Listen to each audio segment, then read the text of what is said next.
One of them recognizes Minsob and greets him, and they ask each other about their condition, while the other says it has been hell because of the Tyrant King. Minsob says he told them not to go towards Debongu, and he should have listened to them, and he sees Dokja and asks if he is Younghyuk. He bows before him and says it's an honor to meet him, and the others say he is much more handsome than he imagined. They all surround him and introduce him at once and say it was impressive how he fought against Asmodeus in his second regression. In the meantime, another one appears from behind and says it's too bad that it was only told to them as a flashback in the Revelation, and he has always wanted to hear about that from him personally. He introduces himself as 1/6/8, and Dokja thinks he must have read almost 50 episodes then. He might be the one who has read the most among the people there, and he asks him if he is currently in his third regression. Dokja thinks he doesn't need to be sad because he was pretty good in his early regressions too, and some of them ask Hyunseong if he is the Steel Blade, while he doesn't know what they are talking about. One asks Huiwen if she is the naval commander Jihai Lee, but she rudely denies that. Dokja is surprised to see the Night of the Prophets, but it's more like a farmer's market. He asks them where the weapon is, the secret weapon he told him about, and they show him a large red stone. Dokja remembers it is the shooting star they saw at the cinema earlier, and he asks them if this is a meteorite. They say that the meteorite contains a powerful weapon. They assume that it contains an artifact of immense value, but he thought meteorites needed time to hatch. They have been taking turns supplying it with mana, and they should be able to hatch it sometime tonight. They have been at it for days. Dokja thinks it doesn't make sense, because only someone who has read up to the fourth regression would know about this. He asks the man who told him about the meteorite, and angrily asks him who brought that thing there. He thinks there's no way someone who gave up that early could know about this, and the man replies that it was 1124 who told them about this. He tells others that it is a trap, and they have to get out of there, and wonders who could have come up with such a crazy idea to use the thing as a weapon. Suddenly, the rock starts vibrating, and they wonder if it is finally hatching. Dokja is worried because he came there to wipe out the prophets, not to get himself killed, and he asks everyone to run from there. He tries to run away, but there is a barrier that blocks him, which means he is too late. The constellations who were protesting the excessive dialogue censorship have stopped. Moreover, many constellations are interested to see the sign, and the constellation, prisoner of the golden headband, is very intrigued by what is happening. The constellation, secretive plotter, is looking forward to his ingenious planning. He then asks them if 1124 asked them to gather there tonight, and Minseob is not sure, but they had all agreed on this. He then uses group chat and asks Huiwen and Hyunseong to get behind him, and says they can't run because a barrier has been put up there. He is shocked that the fourth scenario isn't over yet, and they have come across the catastrophe of the fifth scenario. He remembers that the meteorite is the main event of the fifth main scenario, and depending on its size and color, it contains either a precious treasure or something dangerous. The meteorite that he sees before him is the kind that should never be hatched. They are notified that the signs of the fifth scenario begin to appear. One of them comes forward and tries to say something, but the light falls on him and kills him right away. Dokja thinks they were mistaken because the meteorite that Younghyuk found in his third regression was bright red colored. The meteorite starts melting, and the people wonder about the artifact. Huiwen asks Dokja about what the thing is that is getting out of it. A Tier 5 dragon, Lesser Dragon Ignir, has appeared, and Dokja tells others that it's a catastrophe. They ask Dokja about what this is and how they can survive this. Dokja tells others that a hidden scenario will appear soon, and asks everyone to move to a corner. He says this thing shouldn't have appeared during the fourth scenario, and there should be an intervention since it's much too difficult for them. He is notified that some constellations are protesting the sudden spike in difficulty, and a Dakibai appears there and says this isn't good. He asks how they ended up entering this route anyway, and they did seem to be getting ahead of themselves lately. He asks them how they have awakened the catastrophe when he hadn't even completed the fourth scenario yet, and some of them have to support constellations who care about them, so he can't let them die. Doctor recognizes him and thinks he is a mid-level Dakibai, and he wonders if he has stopped the ladder dragon from moving. A man shouts among them and says this isn't fair because they haven't even finished the 4th scenario yet. A man asks Dakibai to be quiet, and he says it has been decided then that there will be no adjustment to the difficulty, and says it would be no fun if they all died, so he will change the scenario a bit to the best of his abilities. With a click of his finger, an impromptu sub-scenario has been added to the hidden scenario, which states united they fall, divided they fall. Its clear condition is that they have to defeat the minor catastrophe lesser dragon Ignir within the time limit or survive its attack.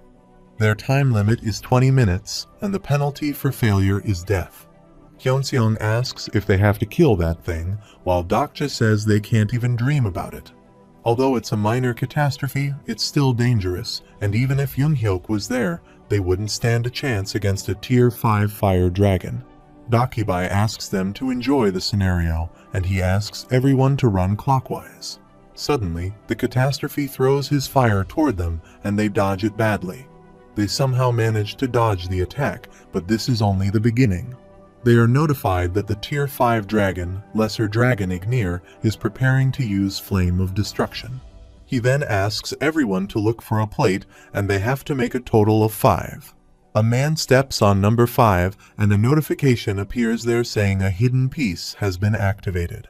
After that, number plates are activated, and it is stated that the absolute shield will be activated for 10 seconds when the number of people standing on the plate is equal to the number that is written on it. He thinks this has to be a trap set up by someone, and the disciples are the most likely culprit. It is notified that when the number of people exceeds the number or is less than the number written on the plate, absolute shield will not take effect. He thinks they probably wanted to wipe out the earlier renouncers this way, since no matter how minor it is, it's good to have fewer people who know the future. Mincian texts him and says he can't find a plate, and Huiwen also says there are none there as well. In the meantime, Seonguk finds one plate, but only 4 people can enter. In the meantime, Tier 5 Fire Dragon, Lesser Dragon Ignir, has used Flame of Destruction, and Dokja wonders if he should sacrifice someone to save others. Suddenly, a man calls him toward his shield, and he runs toward him and asks others to activate the shield. The Absolute Shield has been activated, and the dragon throws his fire toward everyone, but their shields protect him. He then asks the boy about who he is and why he just saved him yet, and he replies that he is 168th, but Deokja says this is not what he is asking. He remembers when Yoonhyuk fought the Demon King Asmodeus. It was during a flashback scene where he was beaten to a pulp to be exact. He remembers it clearly because it was one of his favorite scenes, but that scene doesn't appear before episode 50, and the story of Asmodeus is told in episode 57 to be exact. He grabs his sword and asks if he doesn't know that he has the Eye of the Sage. He is notified that his memory of certain scenes has been elaborated due to his attributes. He asks him if he is a disciple, and he agrees with a smile that he is correct. He introduces himself again and says he is 1195th Renouncer, and is the 5th disciple among the disciples. Their target position is Anguk, and Dokja thinks the position of the plates will be renowned in 1 minute, and he asks him if it is a trio because of the butterfly effect. He smiles and exclaims that too many butterflies are bound to cause a storm. They have to find the hidden plates 10 times and survive the attack to end the hidden scenario, and 9 attacks are remaining. He then asks Seonguk to know the attack pattern and dodge them. He won't be able to look after them from now on, and he asks the boy about the reason he has revealed himself to him, and Dokja asks him if he needs his help. He replies that it is so that he can save him, and he replies that it's not a lie entirely, and they don't want him to die there. Because if he dies, that will mess with prophecy, and he asks him how he knew he would be there. He had only found out a few hours ago, so he had to change his plan. In the meantime, the dragon attacks them, but they jump away and dodge its attack. With this, the position of the plates has been renewed, and the man tells him that they weren't planning on participating today if they weren't there.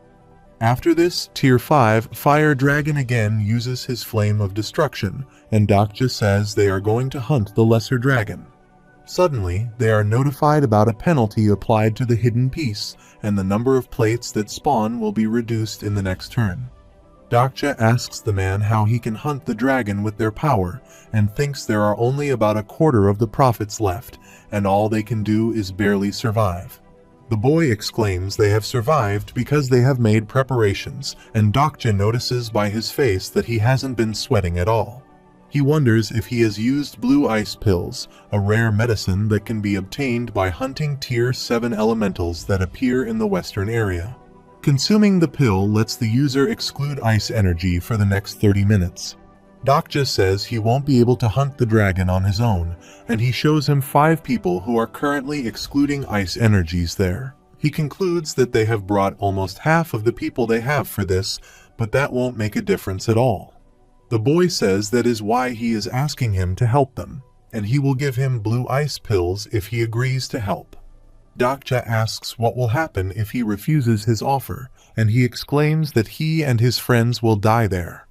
Dokja exclaims he doesn't care about his friends, and he replies it is just as the prophecy foretold, but he should think again.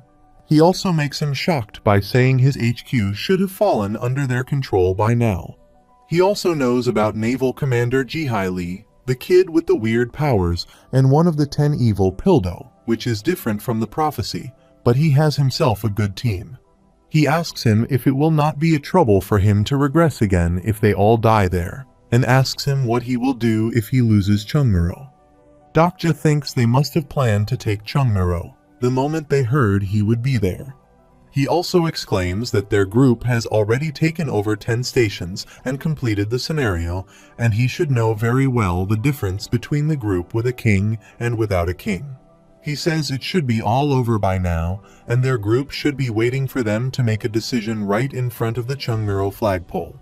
Dokja is shocked and thinks there aren't people nearly as smart as this in TWSA, and he asks him about his king and the number renouncer he is. He replies that their king doesn't like being called a renouncer, and he is the only prophet to have read all the prophecy, and he knows all about his past and future. Dokja stops there, and the boy asks him about what he is doing and asks him to enter the hidden piece, but he asks Huiwen and others not to get out of there no matter what happens. Dokja smiles and says he must have forgotten what his stigma is, and wonders if there is another person who read the novel to the end.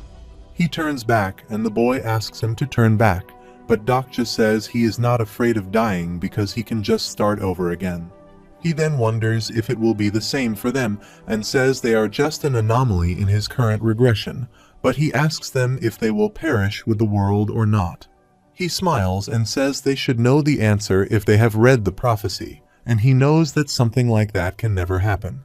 He rushes toward the dragon, and with this, he is notified that the lesser dragon Ignir has used Flame of Destruction. He then finds the flagpole for Anguk Station behind the dragon and tries to put the flag there. He finally puts the flag on and is notified that he has taken over Anguk Station. He has currently occupied Chungmuro, Myeongdong, Dongdaemun, History and Culture Park, Dongdaemun, Dongmyo, Sindang, Chunggu, Yaksu, Sinseoldong, and Anguk. He has taken control of 10 stations in total, and the contribution points of the brown flag have increased. He has completed the hidden scenario, the King's Path, and a new King's Path has become available to him. 3 options appear in front of him, and he chooses King of No Killing among them. He then asks the dragon to be more careful since he has only lived once after all.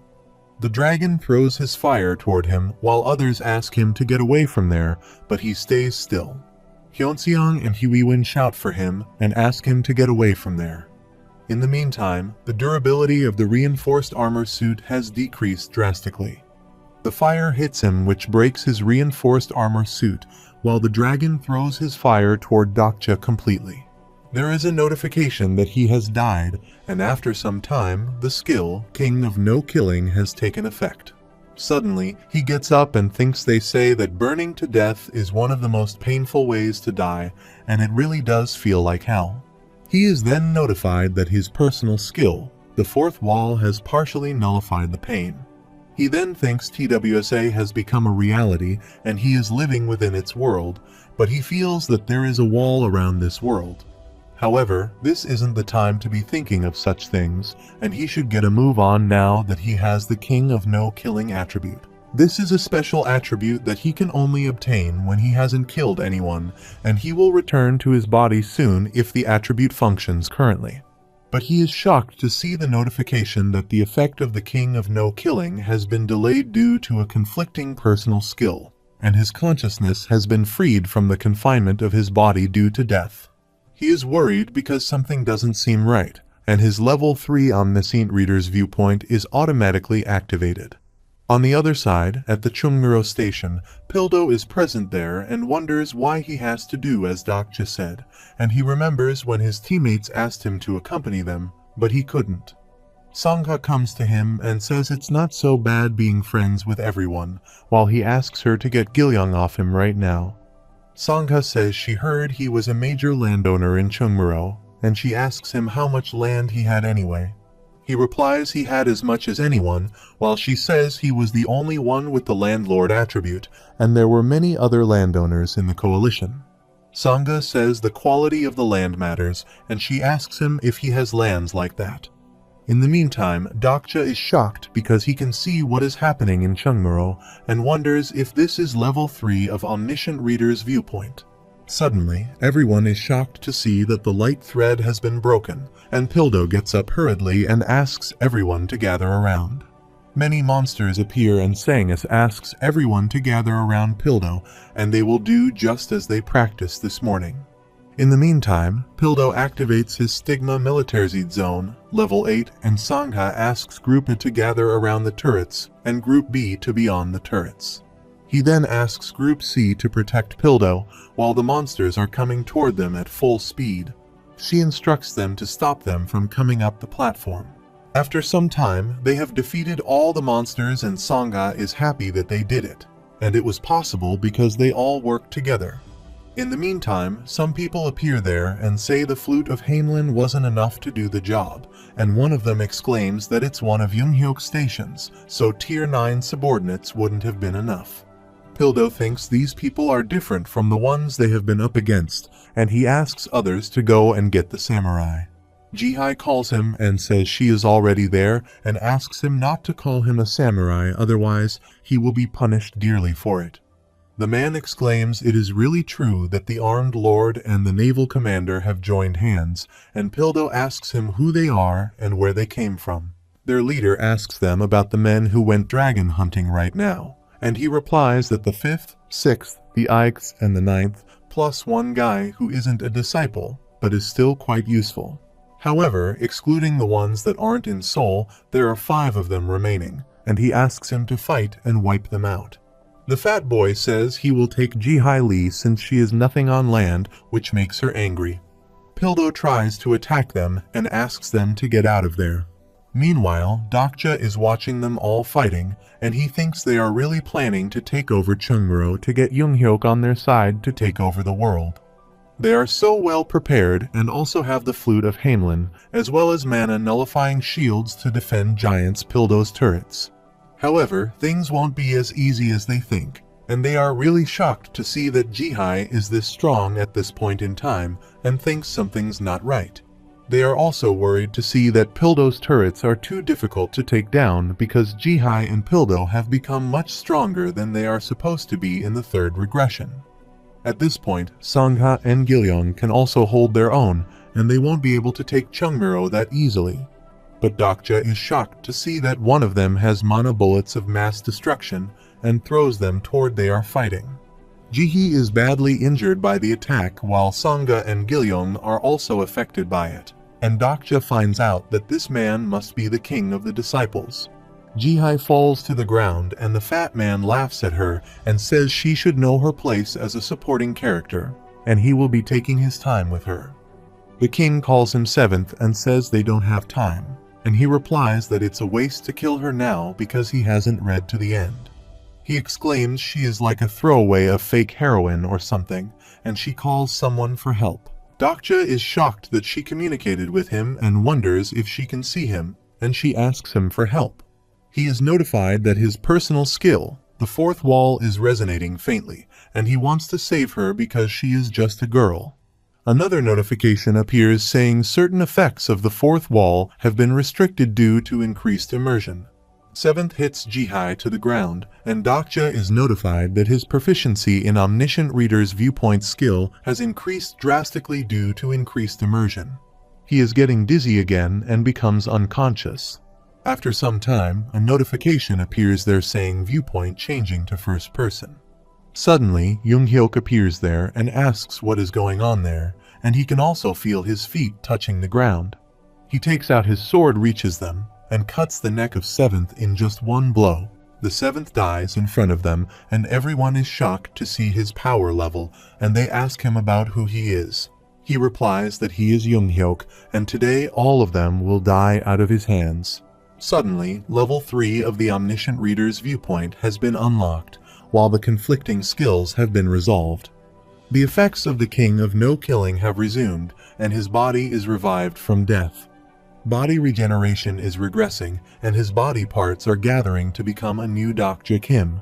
His current position is at Anguk Station, where the dragon is still present and is attacking the people. He is notified that the fourth wall skill has nullified the shock of dying, and he feels the air in his lungs feel hot. It looks like he was revived with no problems when Junghyuk is taking care of Chungmuro, but he wonders Omniscient Reader's Viewpoint level 3. A moment ago, he was in Chungmuro in Junghyuk's perspective, and he felt himself in light efficient footsteps. His long fingers grasped the hilt of the blade, and that chillingly beautiful cut the head of the man. He never wanted to experience that again if possible, and wonder how he became Junghyuk. Suddenly, a notification appears there saying it is preparing the Omniscient Reader's Viewpoint level 3 reward. Hyunseong and Huiwen are shocked to see him, and they wonder if he used the resuscitation skill.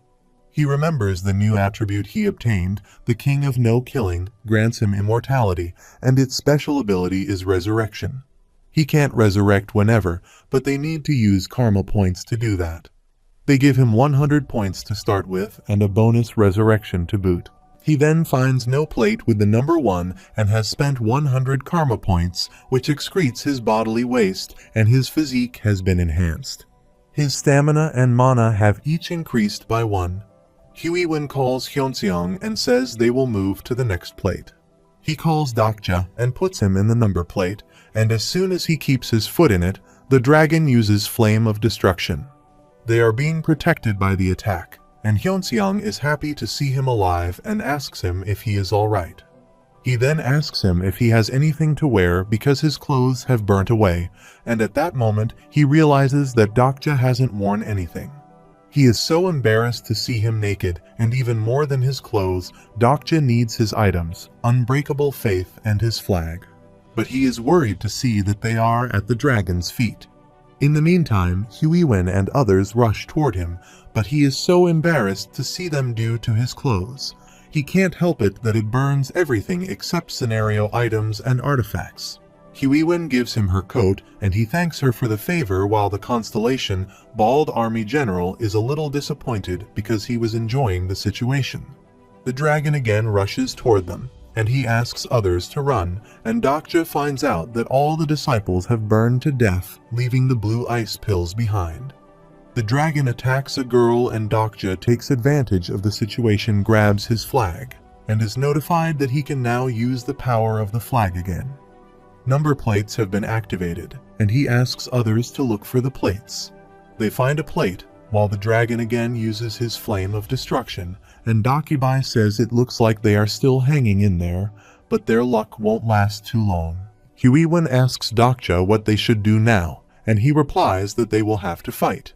He deactivated his absolute shield, and he remembered that there were 5 ice blue pills, and now there are 5 of them. If they all take the pill, they might be able to damage the lesser dragon. But the problem is whether they can kill it before its next Ea attack. However, he asks others to run and pick up the blue ice pills, and they might be able to win if they have that. He thinks about the skills of his teammates, that Hyunseong has Mountain Crush skills, but lacks agility, while Huiwen is agile, but doesn't have enough strength. He then spends his 4,100 coins on mana, and his main level reaches 25 from 16, and his soul resonates with the world. He takes the ice pill, which results in him exuding ice energy. He now thinks of a strategy and wonders if they should attack him together, and is notified that his attacks gain an additional 40% ice property damage. He thinks he can use the omniscient reader's viewpoint to find its weakness, and he remembers there being some kind of reward before. 3 notifications appear saying he can now claim the omniscient reader's viewpoint level 3 reward and has experienced the first-person main character POV. He can now obtain the skill of a character he was immersed in, and he finds out that he was immersed in Younghyuk, which means he can learn one of his skills. Suddenly, Huiwen appears from the side and saves him from the dragon's attack and asks him what he is doing or if he wants to die again. He is then displayed the available skills, and he can choose a skill to obtain. There are 3 skills available, and he smiles thinking there is no way they would let him have Tiger God Aya of Skybreaker. He wants to choose the lie detection skill out of 3, but he can't help but pick fire resistance at the moment. He then now wonders what he should do now, and thinks he is a reader and his answer lies in what he has read. His memory of the novel has been elaborated due to his attributes, while Huiwen asks him to hurry. He thinks and chooses the skills of cold resistance, and he asks Huiwen to give him the blue ice pills and also asks Minseon and Seongguk to give them the pills. He has taken 4 ice blue pills, and the property damage of the blue ice pills has increased due to the stacked effects. His attacks can an additional 200% property damage, and a heart-stopping chill overcomes his entire body. He is being protected by the skill Ice Resistance level 5 and asks everyone to get behind him. He then activates the Blade of Faith, and Unbreakable Faith's special property has been activated, and the Ether Affix is changed to dark. He then activates the Stigma, Sword Dance, and a random phrase left behind by the naval warfare god engulfs his sword. The phrase states that someone will if they do this, but they will win if they do that. In the meantime, the dragon again rushes to attack, and he can see that the dragon's skin has been highlighted in parts, and the Constellation, naval warfare god, is rooting for him. He then swings in the air and stabs it in the dragon's body, and he cries in pain. He needs to end it before it uses its breath attack again, and the dragon is about to attack them again, but they are the only survivor there. It is said that only a single plate spawned in the previous attack, and they were lucky that he had the number 5, but if the next plate to appear has 3, 4, or even 6, they will all die. He again tries to jump from there, and he wonders if he can mimic Younghyuk's sword swings just this once. He again attacks the dragon and stabs it in his body. He again attacks it multiple times using his unbreakable sword and trying to freeze his body parts using cold resistance skill. Huiwen and Hyunseog are watching him fighting, while Dokja wonders if the dragon is dead since it is not moving. But he is still alive, which makes him fall at a distance using its tail and makes him badly injured. Dokja wonders if he is going to die this time and thinks this is because he is not the main character. This time, the Tier 5 dragon, Lesser Dragon Ignir, uses his Flame of Destruction, and Dokja thinks if he was the Younghyuk, then he was the main character. He could have finished this off with one blow. However, he refuses to give up as a reader and throws his sword toward the dragon with all the power he left in his body. He targets its weak point, which is its heart, and this time the sword hits its heart. He thinks he is the only one who continued to read the novel over the past 10 years, and with this, his heart is freezing because of his skill. The dragon cries in pain, but is freezing gradually, and after a while, it freezes completely. He is notified that he has first blood on the minor catastrophe Lesser Dragon Ignir. At the same time, the chief of the Soul Brakn Dokibai Baram frowned as he read the scenario in his hand, with the title of the request to review the plausibility of regressor Younghyuk. He thinks these days everyone is so quick to notice whether they are Dokibai or a constellation, and asks the Dokibai about who put the complaint. One of them replies that it's from Ao-Oni in Japan, which makes Baram angry, and he says he should keep his eyes on his own country. Another informs him that the competition between the low-ranking Dokibai is fierce these days. According to this data, he definitely has a point in questioning the plausibility of the character Young-hyuk, and not only did he have high-level skills from the beginning, but he also had classified information that is censored automatically. Because of Young-hyuk's eye for the Sage skill, there even was information that they had to receive help from the higher-ups to access, and Barum asks them to leave Young-hyun because the higher-ups have given him the green light. He also exclaims that Young-hyuk probably has a constellation that can handle such a backlash, and the 5th scenario will be starting soon, so they just keep their eyes on that for now. The advantage he has will be cancelled out later in the scenario. On the other side, Dokja is notified that his memory of certain scenes has been elaborated due to his attribute, and there is a line from Young-hyuk's 6th regression that he remembers. A notification says he has contributed to completing the 5th scenario for the first time ever and has achieved the impossible. Due to his achievement, the calculation of his reward will be delayed, and Dokja thinks he is soon to be in a similar situation now. He gets the Tier 5 Dragon Nucleus, and because of this, some low-level Dakibai have requested a plausibility review. Suddenly, Huiwen appears from behind and hits him badly, and he falls to the ground. He cries in pain and says he might die if she hits him like that because his stamina has hit the rock button, but she is worried about him and says he will not come back to life all the time. Meanwhile, he receives notifications from many constellations that they are interested in his tactic, and some applaud his fighting spirit and many more.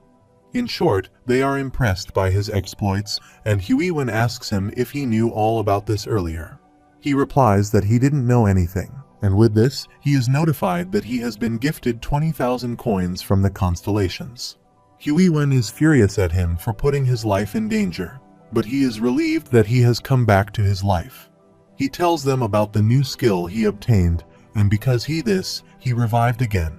His skill is like he will get 1 resurrection for every 100 lives he saves, and Huiwen says they should work hard to save lives from now on. However, he thinks about the critical flaw of King of No Killing skill, that he can't kill anything that is the same species as he is. Huiwen promises to save lives for him, and Dokja knows that if he kills someone, then he will be removed from the position of king. Hyunseong was also surprised to see this and said there really are all sorts of abilities. It's like they are in some kind of fantasy novel. Dokja is surprised to see Seongguk and Masiab alive because he doesn't expect them to survive as well. Seongguk asks him why he is suddenly so nice to them, and he replies that he is done pretending to be Young-hyuk. He asks them to give their phones to him and asks him permission to keep them from now on. Seongguk cries because of his phone and says he thought he was done pretending to be Young-hyuk. He has lost most of the items he had during the scenario, but the biggest loss of all is that he has lost his phone. He tries to open his mail on the new phone and wonders what he will do if the mail he received from the author is also deleted. He opens his account, gets the novel in no time, and thinks there is no way a document that even the Dakabe and the constellations don't have access to can be deleted so easily. He wonders if the renouncers can read this and thinks he should be careful just in case. Suddenly, Dakibai teleports with him and tells him that the management keeps calling him over because of him. They have flipped out completely, and he asks him about the weird skill he has and asks him why the higher-ups can't access the information about it.